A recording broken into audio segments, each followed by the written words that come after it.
jam wale mon bandiraɓe musidɓe tedduɓe daraɓe Ayaw Pindi TV garti e katande jomiraɗo e subakande o gam yettinande on ko sifa e kelle kaden e jaydeji leydi Sénégal joni palen koye jaydeji ɗi.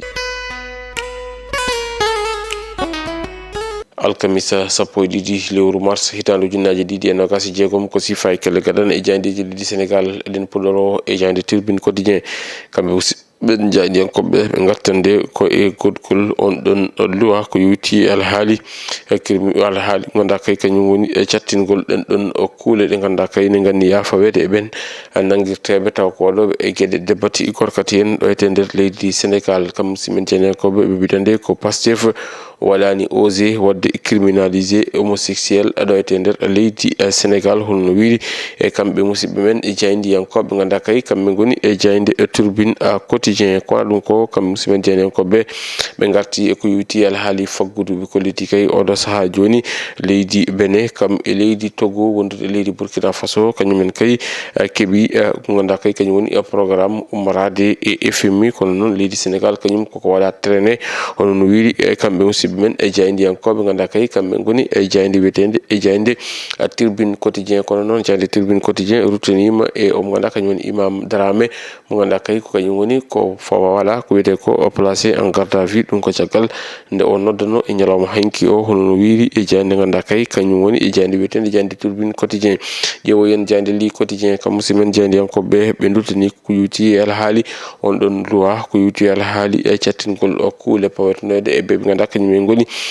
debati gorkati en ɗo ete nder leydi Sénégal ɓe kolliti kay wonande oɗo saaha joni won leydi Sénégal kay o waɗi durcir won tan ɓeydi ɗen ɗon kuule ganda kay ene anniya fawede ɓe ganda kañum goni nanguirteɓe wadde en gueɗe ɗe pewani ko yewti alhaali gueɗe debati gorkati en walla ni mbiyen gueɗe gorkati debati en ɗo ete nder leydi Sénégal on wi kamɓe musidɓe men jaydiyankoɓe gartani konngudi omo ganda kañum woni jaggoɗo kalfinaɗo gueɗe nder nderije maître Bamba Cissé holliti kay wonande e leydi ndi moni kala ene jogui gam ganda kay kañum woni culture muɗum gam wawde wadde revendiquer walla ni wawde wadde défendre ganda kay kañum woni valeur aji muɗum ɗum ine tawe e nder jande nde arti kadi ko yewti e alhaali e Tinguédji FC kam e AS Pikine ɓe ganda kay koko mbaɗa interdire gam mbadda ko wiyete ko recruter joueur aji ɗum noon waɗi ɗum ɗon ko FIFA hono no wiiri kam musidɓe men jaydiyankoɓe jayde Li Quotidien ƴeewoyen jayde Vox Populi kamɓe noon ɓe gartatande koye on ɗon loi mo ganda kay ko yewti alhaali contre ɓe ganda kañum goni homosexuel en woni tan debati gorkati en ɗo ete nder leydi Sénégal kam musidɓe men jaydiyankoɓe ɓe garti noon eɓe kolliti kay wonande kay gueɗe ɗe ene wonde ɓe ganda kañum goni sardiyankoɓe en gooti hono nden ɗon eɓɓode ganda kay ene fawa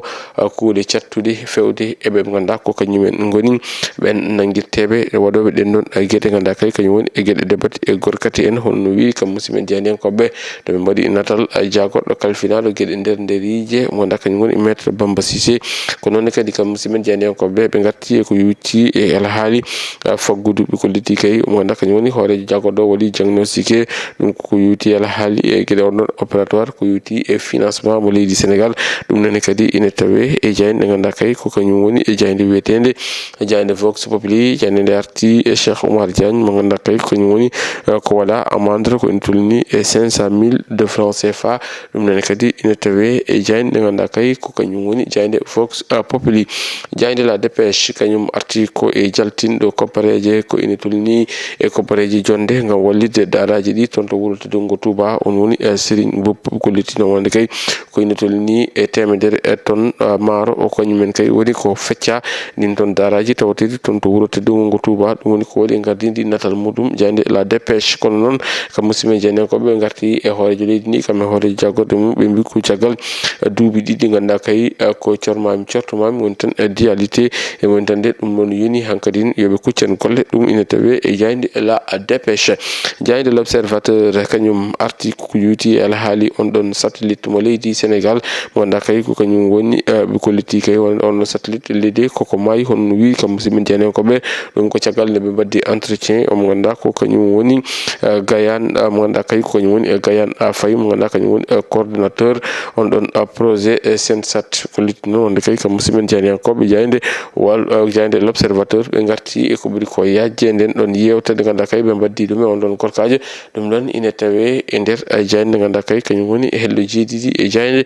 l'observateur kono noon jayde nde arti e ko yuti alhaali on ɗon débatjo mo ganduɗa kay ko koɗɗo toon to Malika ko leti kay wonde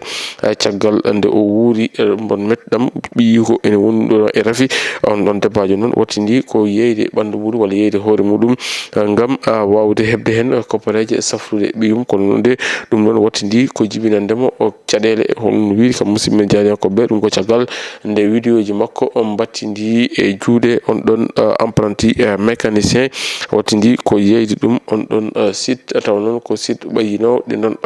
ayawuji ɗe jooɗani no woni tan de ko ina tolni noon e ujunnaji 60 ko ɗum kay woni ko yeeyi ɗum wondude e numéro téléphone on ɗon débatjo ɗum noon wontindimo caɗele wonande kay on ɗon débatjo ɗum woni ko waɗi e gardidi e natal muɗum jayde ganduɗa kay kañum woni jayde l'observateur jayde L'As quotidien kañum arti ko yuti alhaali on ɗon durcissement woni tan ɓeydugol kuule fewnude ɗum e ɓe ganduɗa kañumen goni walloɓe gueɗe débatte gorkati en ɗo e nder leydi Sénégal ɓe kolliti kay wonande kay le ko on loi ko piège wonande kay on wi kamɓe musidɓe men e jaydiyankoɓe ganduɗa kay kamɓe goni e jayde ganduɗa kañum woni L'As quotidien kono noon jayde nde arti e mo ganduɗa kañum woni Imam Dramé mo ganduɗa kay mo Pastef kolliti kanko on ɗon Imam Dramé o waɗama ko wiyete ko en placé en garde à vue hono no wiiri e jayde ganduɗa kay kañum woni e jayde L'As quotidien jayde acti kañum noon arti ko e on ɗon projet woni tan nden noon eɓɓore ko yewti alhaali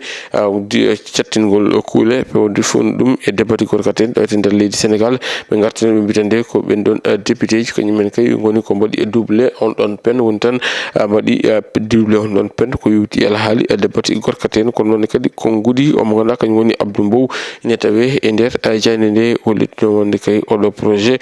kamɓe woɗɓe ɗum ɓe kamɓe e artuɓe ɗum ɓe foof kañumen kay goni e wadde parrainé mo ganduɗa kañumen goni e débatte gorkati en ɗo e nder leydi Sénégal ko gudi ceerno Alassane Sall nonne kadi ine tawe e nder jayde ganduɗa kay kañum woni jayde wiyetede jayde point acti jayde Sud Quotidien kañum ko hen arti ɓe mbitande ko acte contre nature ɗum ganduɗa kañum woni e majorité o kañum kay waɗi adopté ɗen ɗon gueɗe toon to suudu sarɗiji leydi Sénégal kollite lebiteji ɗi kañumen kay goti nden ɗon eɓɓorde ganduɗa kay ko ine sattina ɗen ɗon kulle ganduɗa kay nanniya fawede e dendagal nanguiraɓe taw ko waɗoɓe ɗen ɗon gueɗe ganduɗa kay kañum woni gueɗe débatte gorkati en ɗum woni ko waɗi e gardidi e natal muɗum wonande kay e jayde ganduɗa kay kañum woni jayde wiyetede e jayde Sud Quotidien bandiraɓe musidɓe tedduɓe hettiɓe heeɗiɓe daraɓe Ayaw Pindi TV kasi haalaɓe ceer ko ɗum woni komin kemno rubinolade ko sifa e kele kadan e yoga e jaydiyeji leydi Sénégal adi meɗen e rubindo jaydiyeji wonata ko aljuma janggo so ko kini keno ɗo e nden min ɓe on jokke ɗoftade kam e rewinare programme uji ɗi Pindi TV Allah jarama on jarama ɓoɗo jejjide wadde abonné commenté kam e partagé